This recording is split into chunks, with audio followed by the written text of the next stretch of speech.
Ladies and gentlemen, Magnus Carlsen is simply on another level.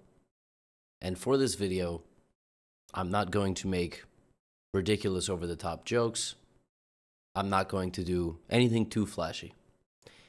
I'm just going to kindly ask that you sit back, relax, and let me explain 4 games that he has played here in April 2025 at a tournament in Germany. 70 other Grandmasters are in his section. He is playing a strong Grandmaster every single round. He is the only one on a perfect score. He leads the tournament with 6 points out of 6. He already was the only person in the tournament with a perfect 5 out of 5, and he just kept on winning. And it's incredible. It's honestly just incredible to watch. I am back in New York for a little bit, and pretty soon I will be heading over to Europe to start a little vacation and then the European tour that I'm going on. So if you still haven't gotten a ticket yet, tickets are still available in Prague, a bonus show, and also in Brussels, London, Vienna, Munich, Berlin, and Warsaw. That's all. All right, that's the introduction. I don't really have to, I know that it's like a running joke on this channel. Oh, Magnus this, Magnus that, but I'm not really sure what to tell you when he plays games like this. So this is freestyle, all right? So before every single round, they draw a random position. So the players can't prepare for the game at all. They literally sit at the board, and then the position gets chosen. They have no time to make any preparations. Also, for clicking on this video, I will show you a dessert game. This is the game that I will show you afterward. This is an incredible game from Vincent Keimer. This will be for dessert, but for now, sit back, relax, and enjoy Magnus Carlsen showing why he's great. So, he opens with h4. You know it's going to be a good video when the very first move is h4, a rook pawn move, 2 squares up, and let it be known that is the best move.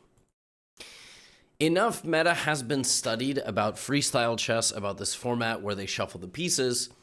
When there is a queen pointed, and particularly when there is a weak king, it's very normal to go like this. In fact, playing h5 here with black would actually be the best move. Grandelius plays e5 though, so instead he opts to block the queen's view and develop the bishop. But what's funny about this is that now Magnus plays h5, and this position is already significantly better for white, which is sort of fascinating. Now, again, for anybody confused, this is a format where positions are shuffled with the back row of pieces, and the purpose of this is to kill opening preparation because, a lot of grandmasters nowadays, they spend many hours studying their openings. They show up with memorized stuff, and the whole point of this is you're freestyling, right? Like, you have no idea what the openings are. You have general ideas. That's why Magnus knew that with a queen in the corner and a rook behind a pawn like this, using the flank pawn is a good idea. Because in the long run, you might take up very important squares. Okay, in the meantime, this pawn is hanging. Grandelius defends it with the move d6. By the way, this is like a low-key battle of Scandinavian giants. The #1 Swede versus the #1 Norwegian player, who also happens to be the best player of all time, probably. Knight to d7, and Magnus in this game just goes for just pure hyperactive space-taking. c4, b4, a4, h4, h5. Just incredible stuff, and it's sort of mind-blowing. Like, why are you able to get away with this? I mean, generally in chess, you don't want to just push your pawns. You also want to move your knights. But the way that Grandelius sets up the position here, white has time. White has time to take all of this space. He's not really risking anything. And then his knights are going to go behind the pawns, which will help them advance even further and help control squares. I mean, he's controlling very important squares. Grandelius also takes a bit of space, and his space is very nice. It is a little bit weak because the king is back there, but overall, everything is fine. Magnus knight c3, d3, e3. But from the opening, it was actually black who was doing a bit better. What's funny about this position is that almost all of the strong players lost this position with white. Like, almost all of the best players in the tournament ended up getting a bad position with white. Sometimes that happens. Like, sometimes there is no easy way to play. Your plans to try to get an advantage are kind of limited. Like, here the computer wants d4. It wants to take even more space, and then it wants to play f3, e3. It's very weird. But from the opening, yeah, it was actually Magnus who was slightly worse. Grandelius got a very pleasant position. It's difficult for Magnus to make moves because black is going to poke holes in the spatial structure and put all his bishops and knights on very nice squares. So knight went to e7, knight b3, and Grandelius played knight c5, offering a trade of knights. But here's the thing about this format, okay? The thing about this format is it really trains and it really attacks your instincts. Do you have the proper instincts, the proper calculational ability in chess without relying on much pattern recognition at all to evaluate positions correctly? Remember, every decision you make in chess is based off of calculating and evaluating. Is this a good move? Let me evaluate it. And Grandelius evaluates it incorrectly. And so Magnus immediately trades that knight, notices that the king is a little soft. Castling this way is going to be very risky because I can always open up the position. And so Magnus now can, even in this position, play rook h3 and potentially generate some attacking chances.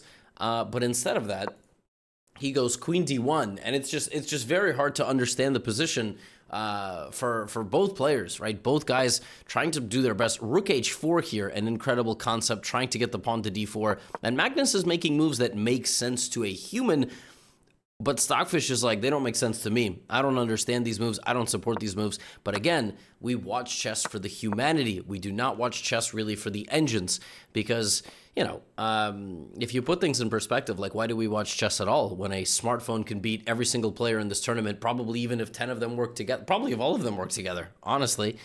But instead of that, you know, we obviously watch the best players in the world opening up this bishop, taking a look at this pawn, knight d2, knight b3, f4, black creating some counterplay. How is Magnus going to deal when he is under pressure? Right? All the best players in the world, they are good defenders. And I mean, I look at this position, I go, I have absolutely no idea how Magnus is going to win this. He has no business winning this position. He can't move a single pawn. I mean, he's going to try to trade the knight off, but Grandelius is playing fantastic chess. Look at this. Just put the bishop here. It's a huge pawn, but if you take it, I'm going to take back like this. I'm going to bring my queen here. I'm going to put pressure on this pawn, pressure on this pawn. This pawn's promoting. White has no moves. Bishop c3. I mean, Magnus is doing his best. Grandelius is playing a fantastic game. Grandelius is literally has probably made like 10 to 12 top computer moves in a row. He's playing excellent, putting really nasty pressure on Magnus. And, you know, Magnus is just going to keep the game going. Grandelius tries to expand and just totally has Magnus on lock. Like everything in black's position is protected. There is not a single weakness. But every good player makes their opponent make difficult decisions. e5, look at this move. Magnus is alive. The diagonal has been opened. The best move here is to play rook de8 and then move the knight back to the h8 square, kick out the rook, and put the bishop where the knight is now after putting the knight in the corner to take over the diagonal. Grandelius doesn't play that. Now Magnus is not just back in the game. Magnus is playing for an advantage. Grandelius here could have maybe made a draw. Right? Well, actually, I apologize. Magnus could have made a draw. But he declines the repetition. He goes all the way back and sets a trap. And the point is that now the rook is no longer hanging. And queen f5 is not just okay for Magnus. It's actually winning. You defend yourself against queen to e7. Against queen to f6 with queen to e7, bishop d3. And all Magnus needed to beat the best Swedish player in the world. People always make fun of when I phrase things like that. But the number one Swede, all Magnus needed. It's actually really funny when you put it in perspective. Again, totally winning position here. Queen e8, rook h8, both threats. Black cannot stop them. Magnus gets the job done. All Magnus needed to save this position. This one of the worst positions, you know, he's had in a minute. All he needed was a pawn. He just needed a pawn. His position was miserable, completely miserable. He took and just played e5. He opened up this diagonal, and that was all he needed to make a comeback in this game. Now, Grandelius put a lot of pressure on him, a lot. And there's more where this came from. There's more where this came from. Etienne Bacrot, one of the best French players, and he actually beat Fabiano Caruana. Then Magnus played Victor Mikhalevski, and then he played Awonder Liang. all very strong and experienced grandmaster. I wonder is like I think he's like in college now, but he's a very, very highly rated, very strong player.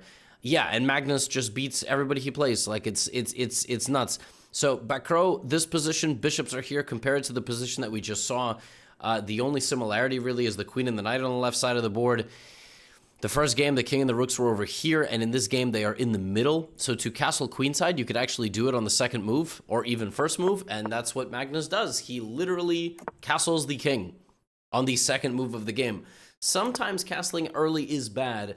Other times, if there is no way to directly attack the king, it's actually not a bad move at all. Bacrot also opts to castle. You know, Bacrot could have played, for example, c4. The problem with playing like this is that it looks good, but actually, black is just like immediately better because black will create central counterplay with his rooks and his bishops. So you have to be very careful here, which is why both guys castle f6 and Bacrot plays e4, and from the opening has a very slight advantage. Again, Magnus is under some pressure. You know, in freestyle, this can happen very often, and actually it is a testament to your, again, instincts, calculational ability, just overall chess skill, but also your defensive skills, because in this format, sometimes, luck of the draw has it, you get into a bad position. Like, according to the computer, you are just slightly worse. So knight to g6, right? We're looking over here. Maybe there's something. We're just developing for now. Knight bc3, he develops his knight too, and there's Magnus going with e5, playing with the rooks, playing with the bishops. d-file, e-file are under attack. Bishop, bishop, all under attack. Right? Everything is good. We trade, and knight takes e5. Now, Bacrot has to put pressure on Magnus from this position. How's he going to do that? Take space, kick around black's pieces. f4 is the best move. Opens the bishop. Now the bishops are working very well together. The knight is hanging. Knight goes to c4. And Bacrot here plays a4 with just maybe a long-term idea to bring the queen out, maybe b3. It's actually kind of difficult for white to bring this queen into the game at all. It can't go to a3, and if it goes to a2, there's discovered attacks. You just obviously have to make sure your bishop is protected. And now Magnus equalizes. So he plays this move f5. The knight has to move, right? But where? Because if you move the knight to f2, black plays bishop c5, or even knight e3, which just looks really... Oh, knight e3 doesn't quite work because rook e1 is a pin on an undefended rook. All right. Bishop c5, and white has difficulty moving here. He's very restricted. By the way, if you're wondering why I am low energy, it is because this has been by far the worst allergy season. I've been talking about it in the last few videos, but my body has like stopped functioning. Like, allergy pills are hardly working, nasal spray hardly working. It's nuts. I mean, I feel like I'm just like constantly inebriated. Like it's kind of insane. And I've been speaking to some people who also are claiming that this year is the worst allergy year ever, because they don't usually have allergies, but they are experiencing them this year, which is fantastic. That's great. That's exactly what I want to hear. Anyway, Bacrot pins the pawn to the king. Black takes the knight. The point is that after knight takes e4, you will take like this. So Bacrot goes here. Magnus brings the rook back. And he's ready to give the rook away, obviously. Queen a2, queen c6. And Bacrot tries to do it this way, where he takes on e6. And then here, for reasons I can't quite explain, you know, white could have just went knight e6, queen e6. And had a rook for two knights. It would have been rook and pawn for two knights. Queen b3. And yeah, I mean, probably black is better because it's better to have two pieces for a rook, just sort of generally. It's the agreed upon protocol. But Bacrot suffers from the Magnus effect. He doesn't take the bishop. He plays b3 attacking the knight. But now Magnus is just fine, because the knight hangs, the bishop hangs, but the rook is hanging. So he has to move the rook to protect against knight to d2. And now Magnus leaves the knight hanging and the bishop hanging again and goes queen h3, because queen f1 is a problem. And when you come back to defend it, the knight moves out of the danger while the bishop is still able to be captured. You cannot take the knight because of the back rank problem, so you have to go here, and now Magnus plays bishop to b4. And now if you do the math, all right, now if you count it up, it's still bishop, knight, rook for 2 pieces. But this rook for 2 pieces is a completely different story, because in this particular version, you have traded a pair of pieces, and the king is still pretty safe, and the knight is pinned to the queen, and black can't really move too much. But what ends up happening in the game after bishop g4, bishop b4, black is completely dominating.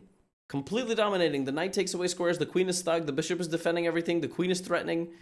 And so this is a much different version, and Magnus gets into this position. This is totally different, because here black has a bishop and a knight for a rook, not 2 knights for a rook, and white is just extremely passive and is in a very, very bad spot. Magnus activates the knight from the back rank, and it's just a matter of time. He's getting closer and closer, and he just slowly maneuvers, places a note on the table of Etienne Bacrot and says, "Please surrender if you don't want any further problems." And that is exactly what happens. There was a cool moment before this game. Bacrot actually got a selfie with Magnus, and I saw it on social media, and I was like, it's quite fun that even the other best players in the world want to take a selfie sitting at the board against Magnus Carlsen. Although it is a bit weird just from the perspective, like, what is the occasion? Like, I think Bacrot has played Magnus over the board before.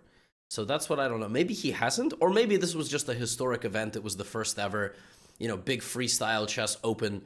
And, freestyle's not for everybody, but it's, there's enough good players in this tournament. And then in this game, Carlsen played against Victor Mikhalevski. Mikhalevski, a very experienced grandmaster, and a coach of Arjun Erigaisi. So again, king and queen in this game shuffled. All right, here it was a king and the rook. So king and queen, knight in the corner, rook and bishop are like the bishops are standing almost like this whole side. These 3 are exactly the way they're supposed to be. So in this game, the boys go for an Italian. Bishop c4, bishop c5. You kind of want to, with white, play queen e2 and maybe just castle. What's funny is that Mikhalevski does exactly that, but that's actually that's a bad plan.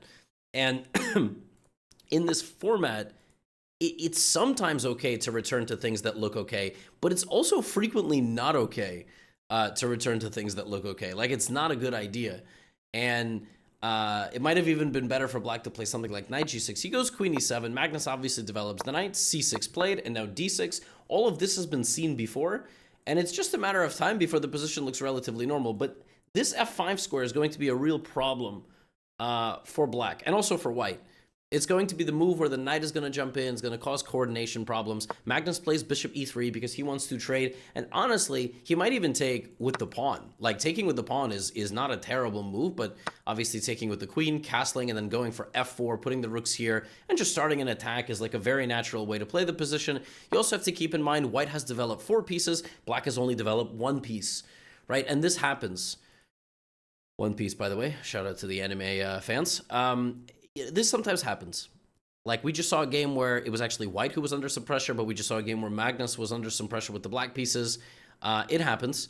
So we have castles by black. Magnus trades, doubling the pawns, secure control of the center for black, but doubled pawns, obviously. And now a4. a4, very natural. I hope I don't have to explain it to you. He just doesn't want to allow b5 to happen. Black plays knight g6. Magnus still develops the queen, and Mikhalevski goes for the same thing because he actually thinks that white's bishop is very powerful. Here's the difference. He can't take with the queen because this pawn needs a defender. And this is the position that we end up in. So, how are you going to play if you're Magnus here?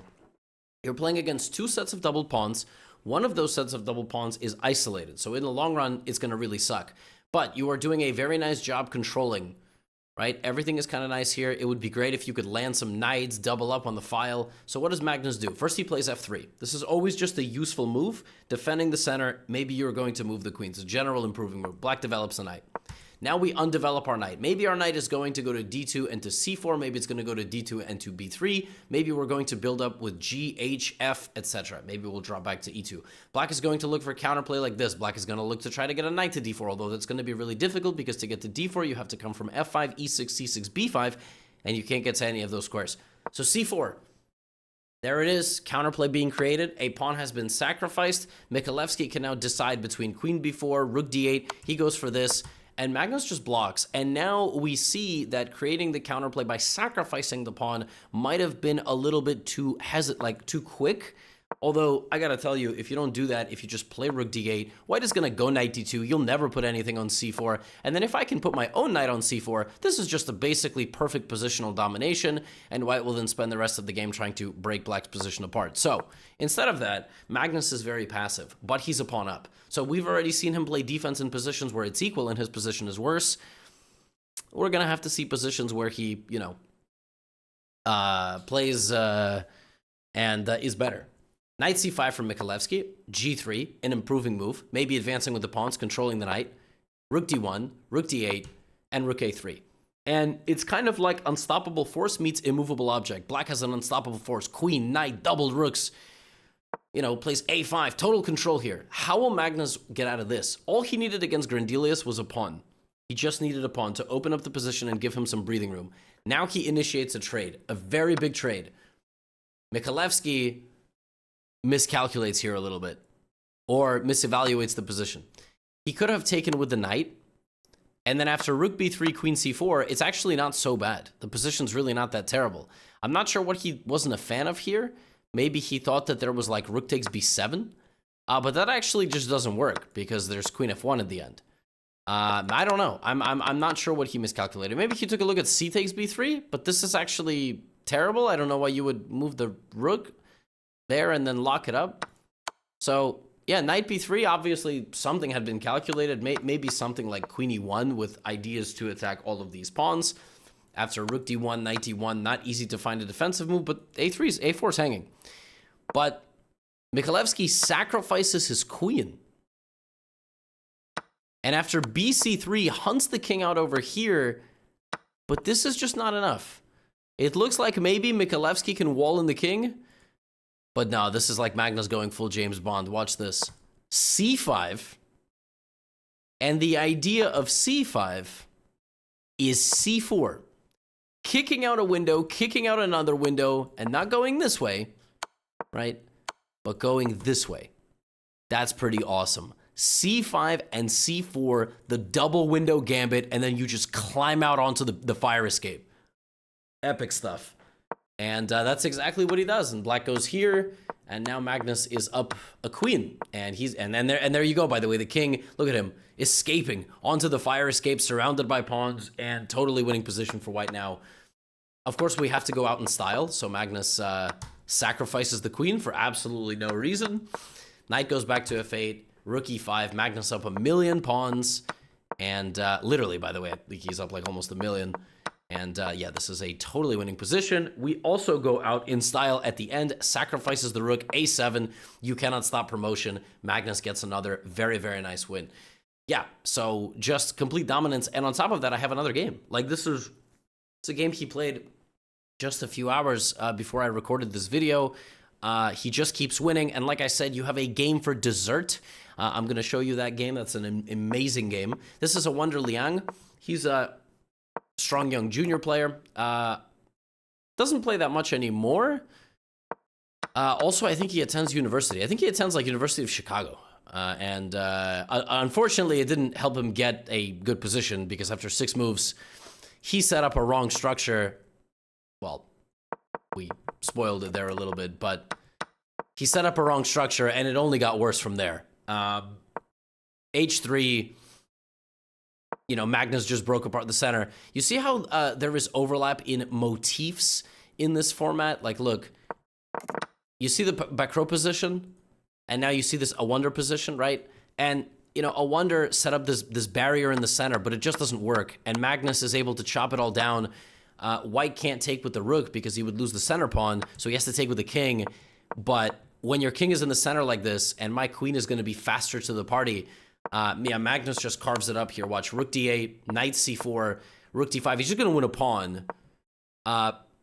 You can't even defend it, because if you play f4, queen h6, every piece Magnus has is playing, and University of Chicago does not compare to the University of Oslo. I don't even think Magnus went to college. I don't even know what I'm saying. And it's just over. And I mean, yeah, this happens. Like in this format, it's totally possible to just get a totally lost position within like 10 moves. But only Magnus has consistently managed to pull it off. One other guy is having an exceptional tournament, Parham Maksudlu. And there have been some big wins, like there was a big win against Jan Nepomniachtchi by Mendonça, who is the Indian Grandmaster, and I will keep showing you those games. Hans Niemann is having a good tournament. Fabiano Caruana is having a good tournament. I need to show you this man. Vincent Keimer is a superstar. They are uploading all these videos of like fans interacting with him, and it's so heartwarming. It's so nice to see. In this game, he was playing against Lukas Lech, Austrian international master. This is a throwback to this position, the first position of the video. Keep in mind, you know, this is how Magnus played it, and then this is how a 2400 rated player and Vincent Keimer played the position. They played it much more chill. There was no h4, h5 business, and that actually minimizes the risk for White. Like, White can actually get a normal game, kind of a chill game, you know, not do anything too insane, trade, and, you know, takes bishop f3, Keimer plays normally, but in this game, you're about to see, look how Keimer plays the position. He gets the knight off the back rank. That was on the second move. A little bit later, he gets the knight off the back rank and the bishop and the queen. He brings everybody. And it's just sort of a race to who's going to develop fastest, and it looks like it's Vincent Keimer. Vincent Keimer will be developing faster than his opponent, and because the opponent hasn't castled yet, like he could have castled even on that move, by creating threats against the center, Vincent Keimer will now create threats against the bishop. And this is already very, very bad because White now does not have the lazy move castling. As after knight takes f3, g takes f3, and queen g5, you are already under a massive attack. So, bishop takes d5 is the move that Lukas goes for. Keimer plays bishop c7, the knight is hanging, the queen is ready to come here and just launch a devastating attack on the king. White is defending himself. Bishop takes f4, d5. This is a threat, g3, right? But now, be happy that you stuck around. Watch this. Keimer plays knight e5. Keimer, of course, completely better now, making sure that no fork is possible. Knight f3 check, king f1, bishop h5. And now, watch. First, Vincent Keimer sacrifices the rook. The rook is just left to hang. Also, the bishop is hanging. Also, the knight is hanging. White takes. Now, Vincent Keimer sacrifices the knight. He puts the knight on a square. It can be taken by 4 different pieces. Can't be taken with the queen, obviously. He takes it. Now we have queen h3. You go here. It's mate. It's mate. So you got to go here. Check. King here. And Vincent Keimer pulls off what people can only dream of. Knight e3, king here, sacrifices the queen to attract the rook to the f1 square, where the bishop, which will now stand here while it is getting almost captured, takes away the squares away from the king, takes away the squares, and knight to g2 is made. Vincent Keimer sacrificed a rook, a knight, and a queen to develop a smothered mate checkmate pattern on the board. In the center of the board, I've never seen something like that. Vincent Keimer take a bow. I hope he did. I hope he stood up and took a bow, and nobody in the audience knew what was going on because nobody was able to see the game live. I hope everybody was just like, why is Vincent Keimer bowing? That dude is really weird, but very handsome and also very, very good at chess. So after 6 rounds of this tournament, Magnus is the only one that has won every single game. Parham Maksudlu has 5.5 points.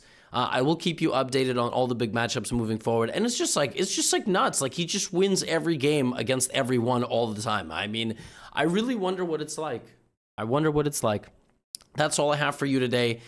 Get a ticket for the European tour while you still can. There is like very, very few VIP tickets remaining. Early access to the venue, meet and greet, a signed session, you know, whatever you bring, I'll sign. A raffle to play a game against me in the VIP lounge. And if you just want a regular ticket, you can get one of those too. I'll have live guests on stage. Guess the ELO will be tremendous fun. Exhibition matches. And yeah, can't wait. See you soon. And hopefully my allergies are better in Europe.